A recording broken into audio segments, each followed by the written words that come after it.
Hey, Scott Sambucci here over at Sales Qualia, and today is part two. Part two of, I'm not sure how many parts it's going to be based on how much time I have for each of these live episodes and podcast episodes. What I want to do is take you through part two of what I'm calling Lessons from the Trail. Startups are ultra marathons. So if you missed part one, then you can go back and listen to it.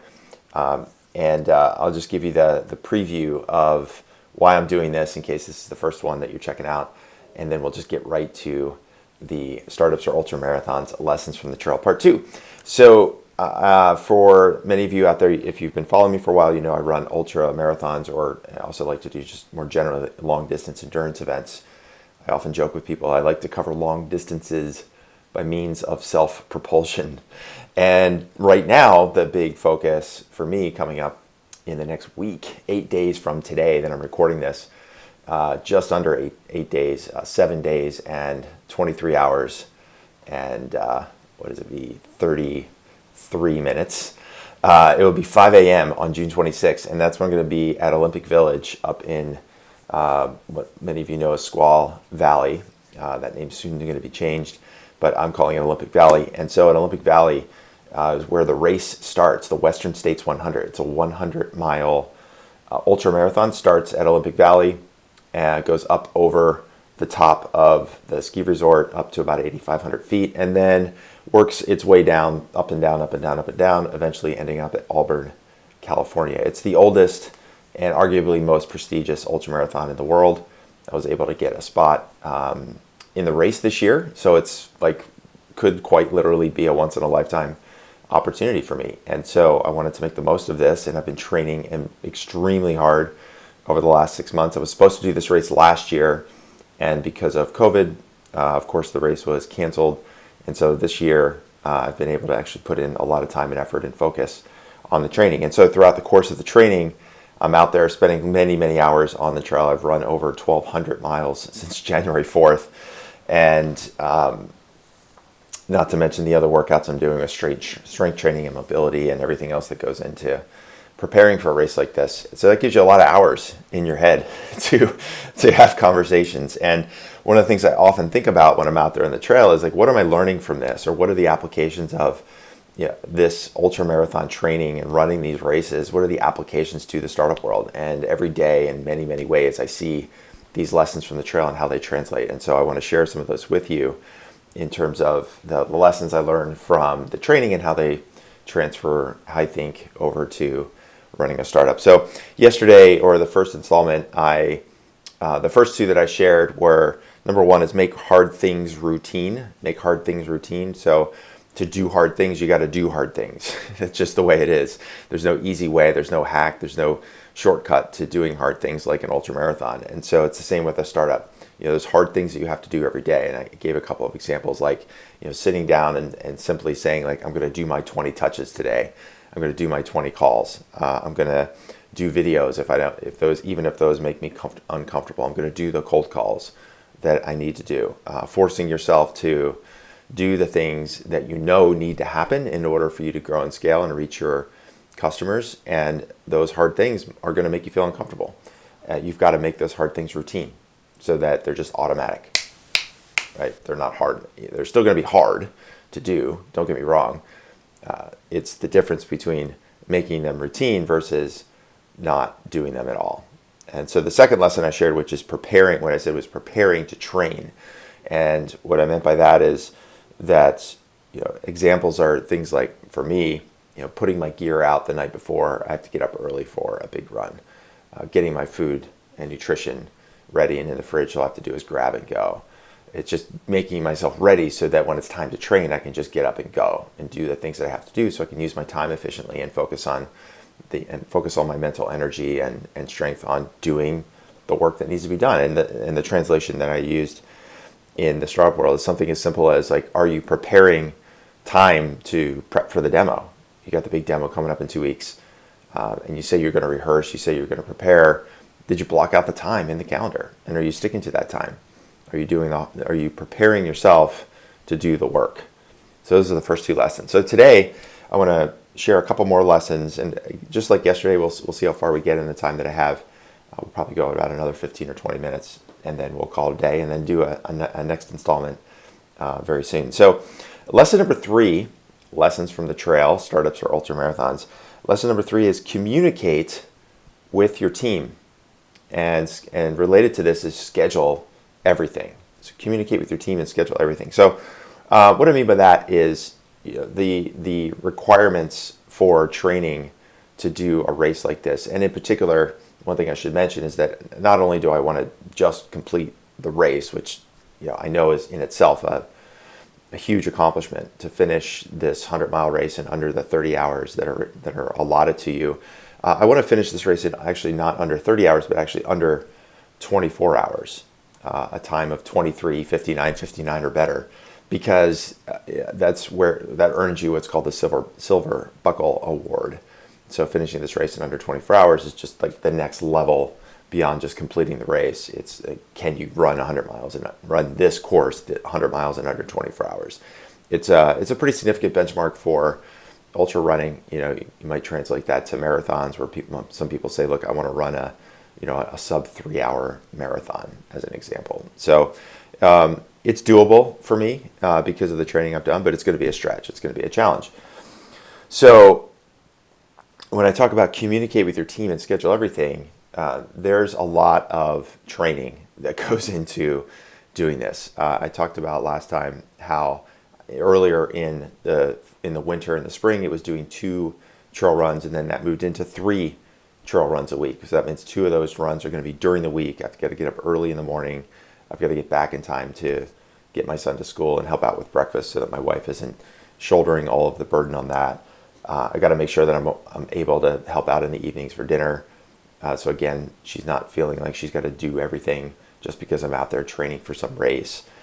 And so it's so important for me and for her to really be clear on schedules and clear on what's happening. And one of the things that we both do is we put each other's sort of big personal events onto each other's calendar. So in my work calendar, not just for her, but also for my team, I've got time blocked off in my calendar, and I use big purple in my Google Calendar. I use purple as my color for when I'm doing running or training.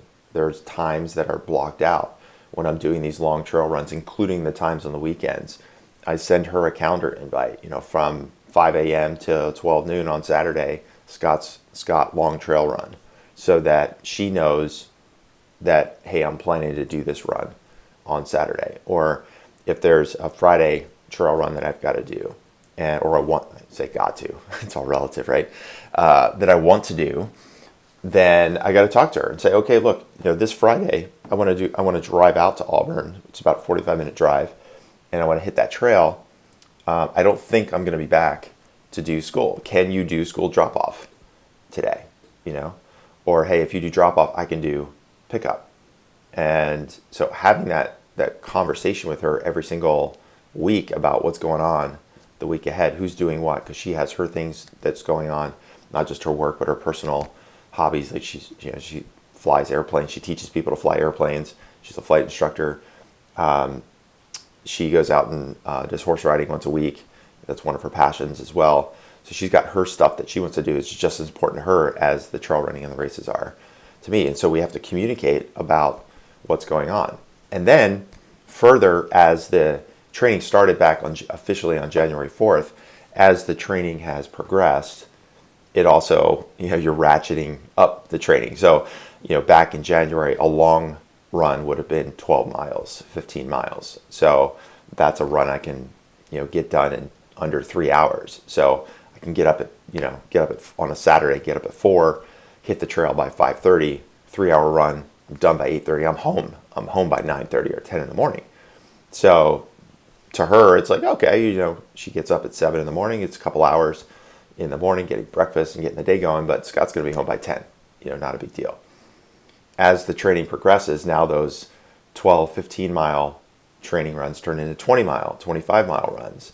At one point, I did a 37-mile run and a 50-mile run. So these, Scott trail run on Saturdays that used to be back, it could be home by 10, 11 o'clock. Now it's 2 o'clock, 3 o'clock. For the 50-mile run, I was home 7:30 that night, 8 o'clock that night, as the sun is, setting. I'm just getting back after being up at 3:45 in the morning. So now she's got the full day. And so communicating to her, not just week to week, but how the training is progressing and getting larger and why these workouts are important. Why do I want to do that 50-mile run? Well, here's why. Because it starts at this place called Robinson Flat, which is mile 30 on the course, and we're going to run all the way to a place called Ruckychuck, which is roughly 50 miles. It's the middle 50 miles of the race from mile 30 to mile 80. So it's really important for me to get familiar with the course, to get some time estimates that if I'm going to translate my training into what I think I can do on race day, I want to see how well I do. How do my legs hold up? Do I get any blisters on my feet? How's my nutrition? How's my hydration? It's my race plan. It's basically simulating a race, doing 50 miles and doing it on the course. So communicating all that to her so she knows it's important for me to get to the outcome that I want to get. And so she understands that. Scheduling and planning and adjusting as well is important. So I'm planning my weeks and months sometimes, sitting with my coach and doing 3-week time blocks. And he's saying, okay, look, over the next 3 weeks, here are the workouts that I want you to do or that I'm recommending that you do.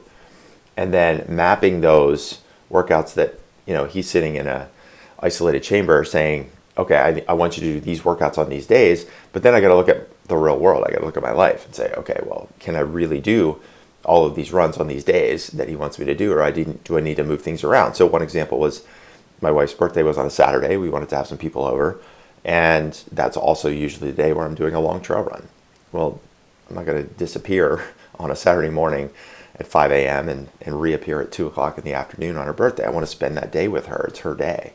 And so what that means is, moving my long trail run on from a Saturday into a Friday and doing the other two trail runs on a Monday and a Wednesday. Instead of a Wednesday, Friday, Saturday, it's a Monday, Wednesday, Friday, which also means that I got to say, look, on Monday, I'm usually at home to do breakfast and school drop off. Because I want to spend that time with you on Saturday, I got to move things around. Is that cool? Are you okay with that? Not just assuming that I can, because if she has something else going on, then it's not fair to her. So that lesson around communication is really what has enabled us to have a very positive relationship and helping her have a positive experience around this too. I think for a lot of people that do these kinds of races, and I experienced this when I was training for Ironmans years ago, Ironman triathlons, and I just know talking with other people that do these kinds of events, that do these kinds of races, at best, they can hope for partner neutrality. They kind of hope for if I can just get my spouse or my wife or my husband or my partner to just be okay with it, then that's pretty good. And for us, I think it's well beyond that. I mean, I know my wife is extremely supportive. She knows how important this is for me. It's she likes to tell me that this is how I express myself. And so she knows that this is something that I find important. This is something that I want to do. And so she's extremely supportive on that. And it's, I think, in large part because we communicate and that she's not feeling the stress and there's no surprise, I'm not going to be around on Saturday. It's that communication is what allows her to feel like I'm doing what I can to communicate with her. And then if we need to move things around, we can do that. So what does that mean for startups, running startups? And specifically, what does that mean from a selling standpoint at startups? Well, as a leader in your company, I would ask you and maybe even challenge you, are you sharing your sales strategy with your entire team? Not just maybe the couple people that are working with you on the sales team, not just the marketing team, or not just pressing the product or engineering team at the last minute, why you got to get this feature out. But are you sitting back with the whole company and talking to your engineering team, talking to your product teams, explaining to them, look, this is where we are in the sales process. This is our, doing even pipeline reviews with your sales team. And in some cases, that might mean exposing yourself to some errors that you might be making, or trying to explain to engineers that, hey, yeah, back in March, I thought I was all excited about that deal I shared with you around Wells Fargo. Well, yeah, I know it's June and I thought it was going to close by now, but it's not. and here's all the reasons why. I didn't get, access to the right buyers. I thought that they asked for the proposal and that meant they were ready to go, and it turns out that that's really just the starting point. Like just by putting yourself out there and communicating to your team, it can be hard. You're setting yourself up to be, you got to be vulnerable, and you're setting yourself up for maybe some, what you might feel like is some personal embarrassment. I think it's so critical though to do that, like helping the team understand, like, why did these things take so long? I remember when I was at Blend, oftentimes, in the lunch, we'd have lunch come in and we'd sit down and talk to engineers, and the engineers would ask me about the sales process, and I'd start explaining it to them just like they might explain to me how they're doing code. I mean, it's just a process, it's analysis, it's steps along the way, and explaining to them like what it means to do enterprise sales, what the steps are involved, the nuances that are required to get an enterprise deal from not just interested but ready to buy. And that education for them, they shared with me how much they appreciated getting some insight and some perspective on what it takes to get some of these deals across the line and get them converted. I think it's so critical if you can communicate with your team, not just on the sales team, but the product team, the engineering team. Help them understand that, we just ran, for example, a webinar, a training a couple of weeks ago called Q4 Starts Now. So right now it's middle of June. I ran this training back on June 3rd, Q4 starts now. Well, why does Q4 start now? Well, there's all these reasons why your Q4 number is going to be based on the activity that you're doing in June and in May and in July. Like, if you don't do certain things now, you're not going to hit your Q4 number. It's just the way it is. You got to communicate that stuff to your team. Help them understand, hey, those product sprints that you're working on right now, or those features, those integrations, those bug fixes, here's why they're going to be so important for us in order to convert the deals that we have in the pipeline right now. Helping them understand that the patience that's going to be required and the process that's required on the sales side. And so that's just one example of communication with your team to help them rally and support, so that, when it's late at night and it's 2:00 in the morning and they're, need to do that next code push in order to hit the sprint. Now they've got a lot more perspective as to why that one feature, why that one bug fix, why that one integration is so important, why they need to do the extra round of QA testing before you go live, because you got that big demo coming up next week. You want to make sure that the product works the way that you want it to work and show that specific feature to that prospect, because that's a key part of their decision-making criteria. So I think that communication is going to help them not only become more aware, but it's also going to help them be more supportive, just like I explained with my wife. It's not just like, hey, this is what's going on, and they nod their head and go, okay, I got it, and they're sort of like neutral towards sales. It's like, oh, wow, now that I'm clear about what's happening, not just in the next 2 weeks, but the next 2 months and the next 6 months, now I can do even more to be supportive. And we had this with engineers at Blend, where they would come after understanding the sales process and understanding some of the deals in the pipeline. They would come and ask me about it, like, hey, how's it going with that conversation you're having at Wells Fargo? Like, is there anything else that you need? I had one engineer there named Ian who would often help me with setting up instances so we could do product demos, custom product demos, and being able to communicate with him and not just say, hey, Ian, I need you to, can you set up an instance for me because I got to do this demo. It wasn't just like sales guy asking engineering guy for a favor. He understood, I got it. Like, we're in the demo phase now with this customer. So that means you probably have had 2 or 3 months of conversation just to get to this meeting. So that's why it's so important for you to have this demo instance, because you really want to wow them. So he had that perspective because I was able to communicate with him and the rest of the engineering team as to why and how the sales process works the way it does. So that's my first lesson that I want to share with you today, is just communicate with your team and schedule everything. Make sure that everybody's really clear about what needs to happen and why it needs to happen. Okay. So that's one lesson. The second thing I'll share, the second lesson I think I'll share, and then we'll call it a day, is what I wrote down is automate decisions. Automate decisions. So I've read one of my favorite books out there is by Greg McKeown. I think previously I've referred to him as Greg McKeown, but that was wrong. It's Greg McKeown. So Greg McKeown wrote a book called Essentialism. It was published a few years ago. Many of you might have come across it. It's one of my favorite books. I've read it a couple of times. And one of the main lessons for me out of that book was that make one decision that saves 1,000. One decision that saves 1,000. So that every day you're not having to worry about, okay, what do I do about this situation or that situation? If you just bring it up a level, you say, in all of these situations, this is the one way we're going to handle it. So then I'll have to make a series of micro decisions every day, which just creates decision fatigue. And for me, at least, it creates anxiety, and it just wears me down, right? And so in the world of training for these races, take a sip of coffee so I can wet my whistle. For me, it's the removing micro decisions around something as simple as diet. So my diet, or how I eat, my fuel consumption, as it's sometimes think about it.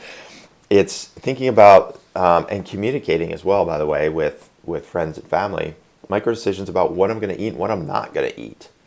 Right. So when the other day, last weekend, I drove out to Dillon Beach with my son, hanging out with some friends that were staying out there for a week, and we went to the beach, spent a couple hours at the beach, went back to their apartment, where the house they rented, and they were going to just make some hot dogs and have like a quick lunch so we can get back out and have some more fun outside. And like my neighbors know, my friends know, I'm training for this race because I talk about it as we're hanging out with the kids. And so it came time for hot dogs, and it was like, hey Scott, how many hot dogs do you want? 2? Okay, cool. No bun, right? Yeah, no bun, no hot dog bun, right? I don't eat. I'm very low carb in my diet. Like, they just know. So I've made that decision, and I've communicated that decision. The same with alcohol. Like right now, I've talked to my wife, every once in a while throughout the course of a few months, I might have a beer or a glass of wine, but as we're getting closer to the race, I basically got to a point where we're like, look, from here on out, no alcohol, right? I just, not a sip of wine, not a beer, just letting you know now, so that every, if it's Sunday and we're going to have like a nice dinner together, maybe we're going to cook up a steak or something. She might want a glass of wine, which is cool. But I just want to let you know, you don't even have to offer to me, because the answer is no. Because that way, even if you offer to me, I got to like, in my brain, make that little like, maybe I'll just have a little bit. It's like, no, the decision is no alcohol. And that way I don't have to worry about making micro decisions along the way. I did this a couple years ago. The t-shirt I'm wearing right now is the Tarawera Ultramarathon, which is a race I did down in New Zealand just before the pandemic hit. It was the end of January, early February 2020. And I did the same thing. Because the race was at the end of January, that meant I was training through the fall and into the winter. So that meant the holiday season, especially Thanksgiving and Christmas, where usually, that's a great time to have some good food and some wine and some cheer with friends. And same thing, I just made the decision, November 1st, no alcohol. So that meant no alcohol Thanksgiving dinner, no alcohol Christmas, no alcohol on New Year's Eve. And it's just one decision, that saves 1,000. And the same with, that same instance, we were out when I said I was out in Dillon Beach, we took the kids down, got them some ice cream, same thing. Me and the other dad, the 2 kids, and dad's like, just 3 ice creams, right? Me and the 2 kids. I'm like, yep, I'm good. He said, you don't want any, do you? Nope, I'm good. And so again, like, just everyone knows. The same with, like, for me getting to bed. Bedtime is, for me, I want to be in bed and hopefully asleep by 9 p.m. And because I want to be up at 4 a.m. I want to get 7 hours of sleep during the week, during the weekend, and I try to get a little bit more, but 7 hours, like, I want to get those 7 hours. I need to rest, I need to recover. So same thing. It's just like automating that decision. I'm not sitting around every day going like, I hope I can get to bed by a certain time. It's like, no, my wife knows, I've communicated that with her, which goes back to the principle I just shared a moment ago, communicate everything. Like, look, I want to be in bed by 9 because I want to get up at 4. So that's just like an automated decision. I don't have to worry about that. And I can get her support. I've heard this quote. I heard it from David Goggins, and who some of you might have come across. He wrote a book recently called Can't Hurt Me. He is I say also because I was thinking about Jocko Willink, who's a retired Navy SEAL. David Goggins is also a former Navy SEAL. and he wrote this book, Can't Hurt Me. And so he has this quote that I'm not sure if he came up with it or heard it from somebody else, but it's how you do anything is how you do everything. How you do anything is how you do everything. And I think that relates to automate decisions. You're just like, hey, this is how I do things. Even as like yesterday when I came home from Squaw Valley or Olympic Village, sometimes I still slip and call it Squaw Valley. I had a bunch of stuff. I had some food bag, I had my cooler, I had my gear bag, and everything comes in, drop everything on the floor. But one of the first things I always do when I come home is I don't want to just leave that stuff sitting there. So yeah, drop my bag, say hello to everyone, and then the next 20 minutes is just getting stuff put away. And the reason I do that is how I do anything is how I do everything. I want everything to be back in its place, and I don't want this pile of stuff being a burden for the rest of the family. I got shoes, dusty shoes, and shirts that I've been wearing that I've been sweating in. So I think it's just really important to I just made that a decision. When I come home, I drop my stuff, say hello, and then get to work getting it clean. Cleaning up my water bottles, getting that all set. So how you do anything is how you do everything, and automate decisions. So what does that mean in terms of sales? Well, automating your decisions, like who is your target market? Who is your ideal customer profile? Like, are you focused on that? We just ran a training yesterday. We had Todd Capone come in and he talked about his 5 F's on how to run an effective sales organization. And the very first F was focus. What is your focus market? What are the firmographics? What are the demographics? And part of that is automating the decision of who are we working with? Who is our target market? Who are we focusing on? And who are we not focusing on? So when those leads come in, you don't have to like hem and haw, like, oh, well, this one's not really in our target market, but they kind of are. So maybe let's do the demo anyway. And now 3 or 4 or 5 months down the road, you're lost on this tangent rabbit trail of a deal that really isn't your target market. And maybe now they're asking for certain product features, or they're asking for the roadmap to be adjusted, and it really doesn't align with the rest of the people the rest of the companies that you do want to target. So just getting really specific is like that one decision that saves 1,000. And communicating that with your team. Here's our target market. This is our ideal customer profile. These are the people that we want to help right now. For now, right? We can always change and grow and expand later on, but for now, this is the decision of who we are targeting, right? The same with this idea of like automating your decisions.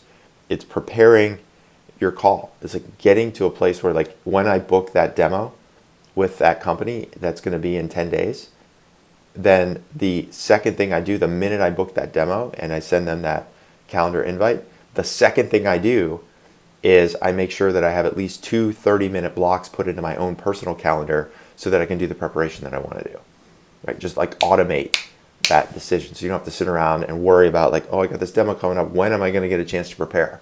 If you just automate it and you automate the time in your calendar, automate putting the time in your calendar, you never have to worry about having the time set aside. So the last thing I'll mention is just in terms of like creep of decision. So there's a famous psychological experiment, the Milgram experiment. Some of you might have come across, and it's the idea of the short of it is that they put subjects in a room and they sit on the other side of this wall. Somebody's hooked up to some voltage, and you're going to ask them questions. If they answer the question incorrectly, you have to give them 10 volts, the little charge of electricity. And each subsequent answer, you have to increase the voltage by another 10 volts. So the first incorrect answer is 10 volts, the second incorrect answer is 20, then 30, then 40. And eventually you get to a place where the amount of voltage could literally kill a human. And as people on the other side of the wall were part of the experiment, they were purposely answering incorrect questions. They would have the person who was administering the air quotes experiment would tell the person, like, look, they answered incorrectly, you have to give them 10 more volts. And some of the subjects were like, but this is like an insane amount of voltage, this could hurt this person. And if they shocked them with that much voltage, they could hear the other person screaming.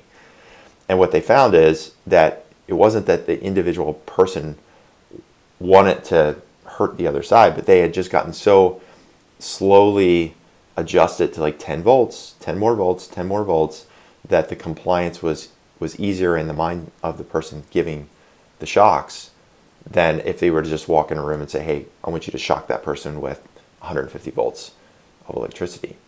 And so this idea of 10 volts is really important. My wife and I use this when we're trying to make decisions about something and saying like, is there creep here? And I always say like 10 volts, meaning like if we, if we make an exception here, like what's the next exception that we're going to make? What's the next one after that?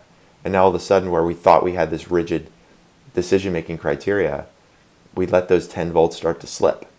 And now that one decision that was supposed to save 1,000, we're back to making 1,000 decisions. So I think it's important to think about that in context of your sales and your work and your scheduling. And it could be something as simple as how you qualify leads or how you stick to your pricing. And say like this is our decision. This is how we do pricing. And if people want discounts, okay, they're just not a good fit for us because this is the price. And if people want a discount, maybe it's on us. Maybe we haven't done a good enough job of showing value. So that automation of decision could actually help you reveal another shortfall or shortcoming in your sales process. So, okay, so those are my 2 for today, which is communicate with your team and schedule. And the second one is automate decisions. So I got to hop because I'm coming up to, it's now 5:57 and I got a client call at 6 a.m. So I got to roll. So thanks so much for listening. Thanks so much for watching to this installment of Startup our Ultramarathons Lessons from the Trail. I'll do another one very soon. Hit me up if you got some questions on this or if you want some help with translating some of this work or any work that you need done with your sales process. If you're looking to ramp up and scale up, you want to get more repeatability and scalability in your sales process, a lot of times it's having these core principles in place and the right systems in place, and that's what we do here every single day at Sales Qualia. So shoot me an email, scott@salesqualia, Qualia.com, scott@salesqualia.com. You can just write the word private in the subject line. Just let me know you want to have a quick conversation to understand more about your situation to see if or how we can help. And if you're watching this on LinkedIn or watching it later, you can either shoot me a DM or just leave a comment and we'll get something set up. All right, that's it for now. Thanks so much for listening. This is Scott Sambucci signing off.